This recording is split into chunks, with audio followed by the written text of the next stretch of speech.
È morto a 71 anni compiuti sabato scorso Isidoro Gottardo, già deputato della Repubblica Italiana e consigliere del Ministro degli Affari Esteri dal 2008 al 2013 nel gruppo parlamentare del Popolo della Libertà.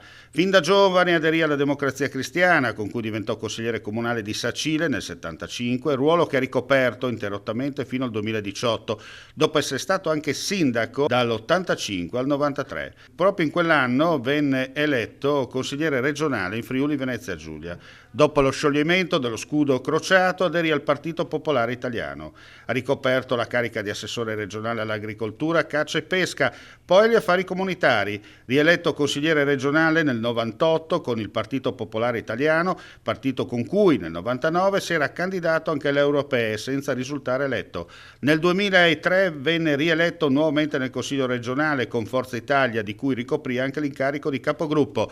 Nel 2008 diventò deputato per il Popolo della Libertà per la XVI legislatura, restando in carica fino al 2013. In quell'anno seguì la scissione di Angelino Alfano e aderì al nuovo centrodestra, di cui diventò coordinatore regionale in Friuli Venezia Giulia. Come tante cose ricordo anche che siamo stati tutti e due, quando è successo che Berlusconi staccò la spina al famoso governo Letta e fece saltare il PDL per ritornare alla Forza Italia, noi abbiamo deciso quella volta politicamente di aderire all'NCD, il nuovo centrodestra, perché insomma quella fase politica lì riconoscevamo che era meglio rimanere un po' più al centro. Insomma, quindi abbiamo vissuto anche vicende politiche molto importanti per me, ma anche per tutti, anche l'associazione, il presidente Angioletto Tubano, Giassino Casarsa.